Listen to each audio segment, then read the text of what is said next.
Hi, you can see little Dorrit there having a little snooze as she listens to chapter 15, Nell's story.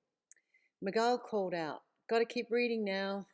I want to know how they find Jack's phone matrix." Everyone cheered. "Yes," they roared. Miguel started to read, but then he said, "Hey, this chapter's called Nell's story. Nell, you better come up here and read this." Nell looked embarrassed. "No," she said, "you read it." "Come on," shouted Miguel. "Okay," said Nell, taking the pink manuscript from Miguel and smiling at everyone. "In part of this chapter, I read my story to the tunnel kids, so I hope you enjoy it." Everyone cheered. "We will," shouted some. "Okay," said Nell, "here goes." "Your own private tunnel," said Bullant, as they entered the Jew's new tunnel.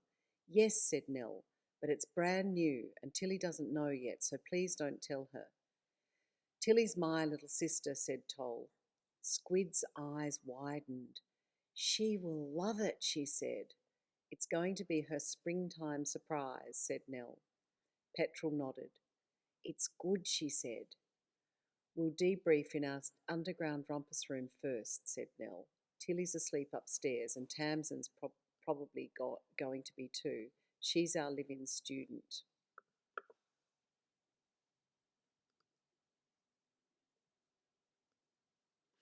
Nell turned on the heater, and the underground rumpus was warm in no time. "This is so good," said Squid, snuggling up in a chair near the heater. "I've been so cold for so long." Just move the computer so that you can see Dorrit a bit better there.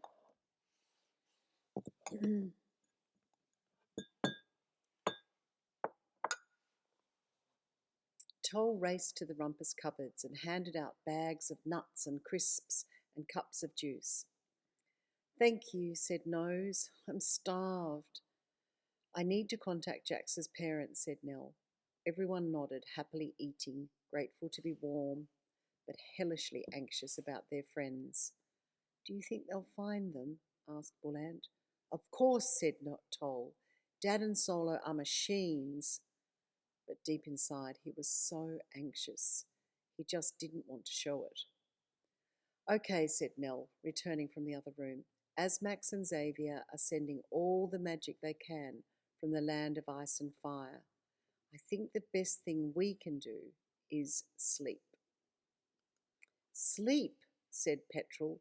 "We can't sleep. I'd rather go out and help find Dodger and Jax." Nell nodded. "I hear you," she said. "Okay, let's go upstairs, but quietly, and we must keep these tunnels a secret, okay?" Everyone nodded. "But if you like, I'll read to you to help you relax."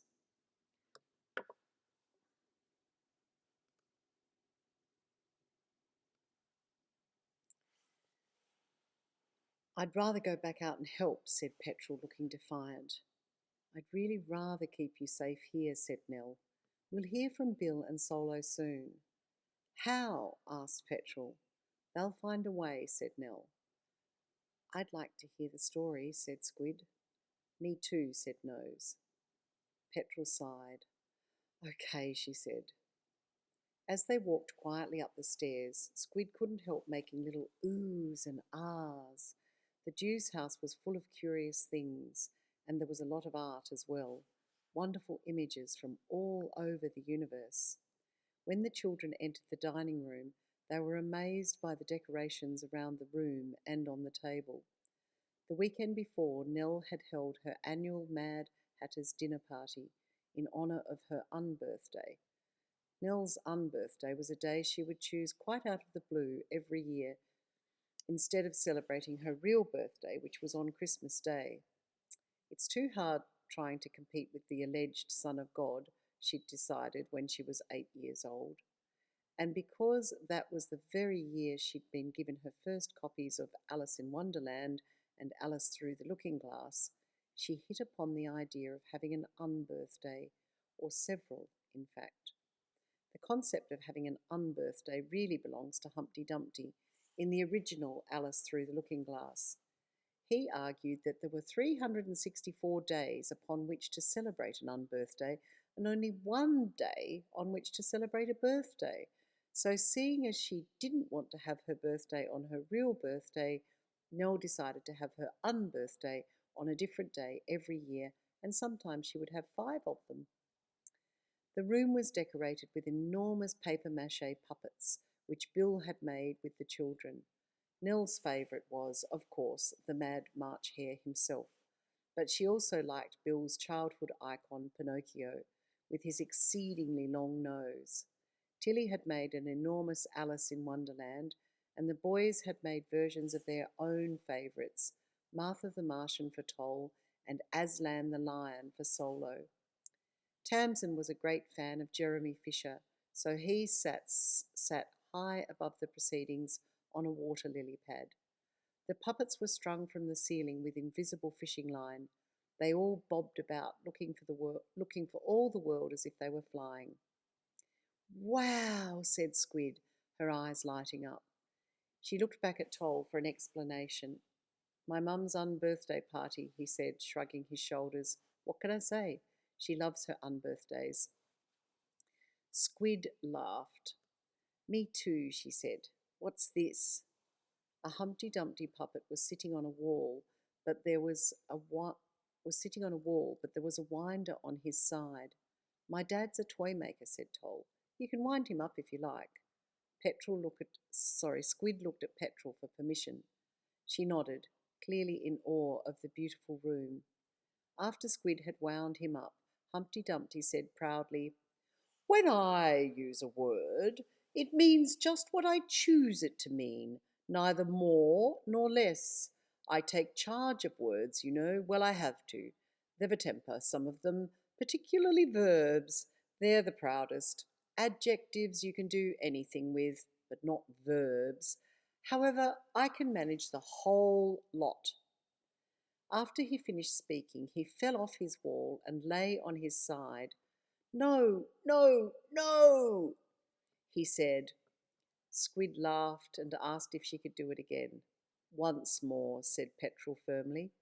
Squid put Humpty carefully back onto his wall and watched him preach about words again. She giggled and giggled when he fell off his wall. Such a terrible look came onto his face as he said, "No, no, no." Nell joined the children. With her was Tilly, rubbing her eyes. They were carrying a magic heated rug for each of the children.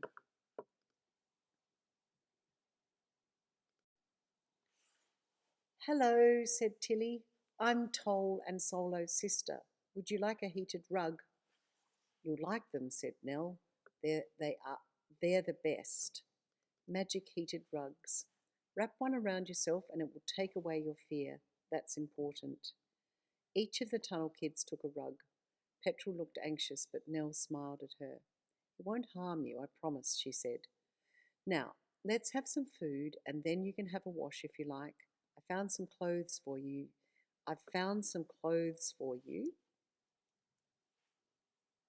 and I'll launder the ones you're wearing later. How does that sound?" "Like heaven," said Squid, beaming. "Ha ha," said Nell. "I'm sure it will be heaven. You poor things. How long have you been down in those tunnels?" "Months," said Nose, sounding morose. "Same," said Petrel. "So a shower will be good." "Excellent," said Nell.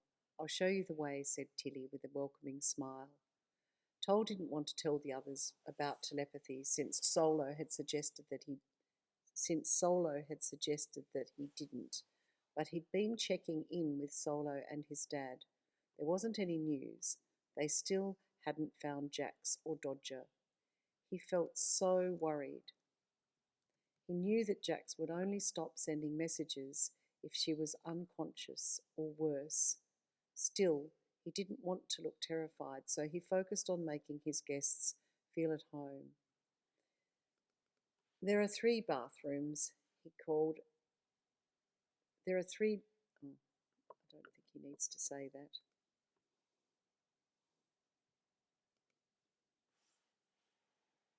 There wasn't any news. They still hadn't found Jax or Dodger. He felt so worried. He knew that Jax would only stop sending messages if she was unconscious or worse. After the children were all freshened up, it was time for a late night supper. Help yourself, said Nell, who'd laid out fresh scones, jam and cream, huge plates of fruit and nuts, a big jug of juice, and a huge pot of steaming tea. Oh man, said Bullant. Dodge would love this. He'd go mad for it.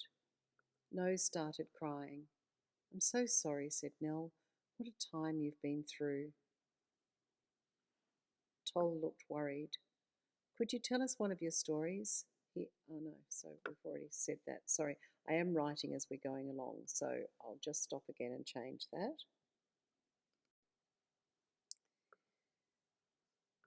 I'm so sorry, said Nell. What a time you've been through. Toll looked worried. Don't be frightened. Mum's story will cheer you up, won't it, Mum? He asked Nell. It'll help us relax. Nell nodded. Of course, she said. But are you sure you'd like to hear a story, or are you too tired? Nell looked at the children. Please, said Squid. Petrel nodded, and so did Bullant and Nose. Okay, said Nellie. Okay, said Nell. When I was 11 years old, I had my first extraordinary dream. I wrote it in the back of my favourite copy of Alice in Wonderland. It was a strange book that had about 100 blank pages in the back of it, and the first of those pages invited the book's owner to write your very own thoughts, your best adventures, and your most extraordinary dreams. When I awoke from having an extraordinary dream, I knew at once that it was one that must be written in the back of my Alice in Wonderland. After recording that first strange dream experience, I recorded several more. I wrote about them as if they'd been dreams, but whether or not they were, I've never been quite sure. Would you like me to read you one of those?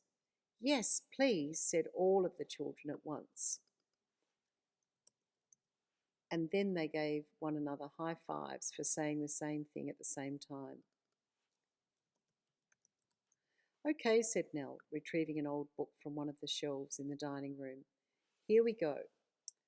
Today something very strange and magical happened. At first I thought I'd just read too much Alice, but after a while I knew something quite odd was happening. Well, as much as you can ever know that something's really happening to you. I have dreams, said Petrel. Weird ones. Me too, said Toll, and Solo does as well. Nell nodded and then continued. I was reading Alice in my treehouse. Well, I was more looking at the pictures in the book, and I was staring at the large round hole which is Humpty Dumpty's mouth, where he's talking to a stiff and proud man. Humpty is standing on a rather small stool, and I wondered if he might fall. And I was thinking about the roundness of the stool and the roundness of Humpty Dumpty and the round kettle behind the stool and Humpty Dumpty's round mouth. And then something bizarre started to happen. Squid looked anxious. What? She asked. I was being pulled into the illustration. I was really being dragged like I was in a time warp or a really strong current in a river. And there was no time to scream, so I just went with it. I remember looking backwards and seeing my big toe looking so far away, and then it sort of caught up with the rest of me. Squid giggled. Can't go inside a book, she said. I know, said Nell, but somehow I did. And I wondered what would happen to me inside Humpty Dumpty's belly. But I didn't make it right into his belly. Instead, I found myself in his mouth, although all of a sudden it wasn't Humpty's mouth. I was inside the mouth of a gigantic lion. At first I was petrified. I expected to be crunched into pieces at any moment, but I realized that the lion liked me. I was being rolled around in its mouth by an enormous tongue. It was tickling me, and I was completely covered in lionish saliva. And then I began to laugh. The whole thing was so crazy, and more than a bit frightening, but I couldn't stop laughing. I felt as if the lion was teasing me. Over and over I went in its mouth, feeling like I was on a roller coaster. Ew, said Squid, cringing. I began to wonder if the lion was going to spit me out of its mouth or if it was just going to swallow me whole. But it seemed as if the lion was simply enjoying my company in a weird sort of way. It began to smile, a dreamy sort of smile, a big grin that wouldn't show any of its teeth. While the lion was smiling, I began to realize that it was placing messages into my brain. One of the messages was, I'd love to read something you've written. I felt as if I'd floated into another universe where thoughts are simply known without any need to talk. I asked, shall I write something for you? The lion smiled an even wider smile, which seemed to be my answer, and then I started to disintegrate. It was as if I was melting, and there was a lot of sparkling, like when you see the ocean early in the morning and it's covered in sun spangles. But the strangest thing was that when I awoke, I had a pen in my hand. It was my pen, but I had no recollection of taking it to bed with me, let alone holding it as I went to sleep. Perhaps I went sleepwalking in the night. But when I asked my mother, she said that she's never known me to sleepwalk. Father said I ought to write a story, and so I started one. I love this story, said Nose. It's not really a story, said Nell. It actually happened to me. Really? Asked Petrel. Really, said Nell. It sounds impossible, said Petrel. The most real things often are, said Nell. She writes killer stories, said Toll. Tilly nodded. She does. She absolutely does. May we hear one of your stories? Can we hear one of your stories? Asked Orland. Of course, said Nell. My favourite is Grank,